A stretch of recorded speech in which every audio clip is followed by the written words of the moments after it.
Victor, nouveau, une belle course. Après la confiance gagnée à Kashkagora, aujourd'hui, vous vouliez vraiment aller à fond de nouveau, hein. Ouais, c'était une journée pas facile parce que déjà, changement de conditions par rapport à Kranjskagora, il fait froid, la neige est agressive, compacte et agressive. C'est la première fois que je fais une Coupe du Monde en Norvège. Et puis il y avait forcément la qualification à aller chercher pour la finale. Après la première, tous les protagonistes sont concernés. Et voilà, ça faisait longtemps que je m'étais pas retrouvé aussi bien placé en première, à 12e. Donc fallait rester dans le présent, essayer de confirmer à la dose et ça a plutôt été le cas. Voilà. Un petit peu dommage aujourd'hui, il y a beaucoup de vent. Je pense que ça joue un petit peu entre les concurrents. Maintenant, je suis content de mon ski, j'ai eu des belles émotions. Et puis je valide mon ticket pour aller aux US, m'offrir une dernière belle course. Donc c'est que du plaisir et vraiment j'ai hâte d'être là-bas et de profiter encore une dernière fois pour cette saison. Une belle récompense pour un grand combat. Je ne me rappelle plus la dernière fois que vous étiez en finale, mais ça doit remonter à quelques années.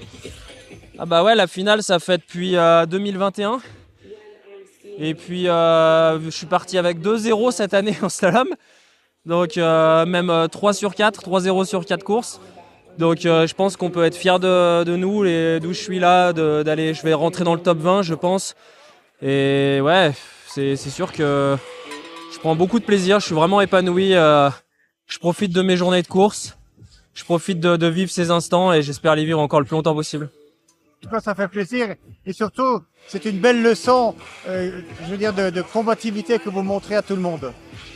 Oui, je suis pas là pour donner des leçons, hein. Je suis là pour vivre mon histoire.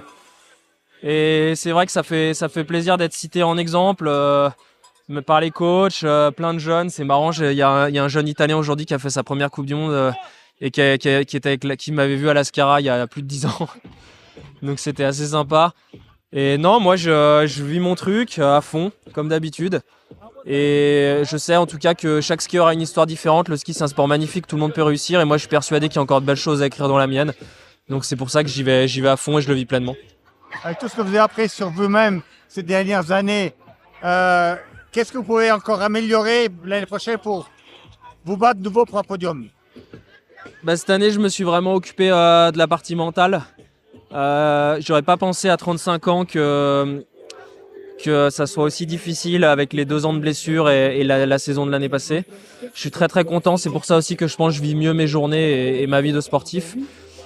Je trouve que physiquement ça va encore bien, j'ai un petit peu encore des équipes, j'ai mal au dos cette année, alors ça m'embête un peu, j'ai de la chance, ça arrive qu'à 36 ans, mais je me dis que cet été il va falloir que je me rééquilibre encore au niveau physique par rapport à ça.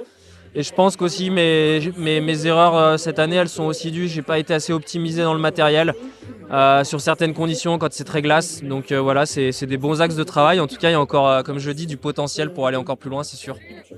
Et beaucoup de plaisir, je crois aussi. Ouais, carrément. Après, c'est plus facile hein, quand ça réussit. La spirale, elle est beaucoup plus positive. Mais non, en tout cas, comme je l'ai dit, je suis épanoui dans cette vie, dans ce groupe. J'ai la chance d'être avec des super mecs comme Clément, Steven et Paco. On vit super bien ensemble et on se tire la bourre. Et j'espère qu'on va tous aller encore aux US bien profiter. Oui, ça fait plaisir ici. Également de voir que les jeunes y poussent, il y a une relève. Ah oui, bien sûr, ouais. On a eu un petit creux, je pense, là depuis 2-3 ans. Et on le voit entre une course comme hier et puis les courses de slalom qu'on a déjà eues dans la saison. Il y a les jeunes qui arrivent, donc je pense que la densité est en train de se recréer. Et ouais, les jeunes arrivent, ils poussent, et puis les vieux comme moi essayent de se bouger les fesses aussi. Donc ça nous tire tous vers le haut. Donc en tout cas, j'en prends le plus de positif possible de cette situation. L'année prochaine, Coupe du Monde, bien sûr, mais il y a les Jeux Olympiques également. À Bormio, ça c'est quelque chose qui doit vous motiver également. Ah si je continue, c'est principalement pour ça. J'ai été très frustré de ne pas pouvoir vivre les Jeux une deuxième fois. Pour moi, c'est le rêve et l'aboutissement de ma carrière de les avoir vécus en 2018.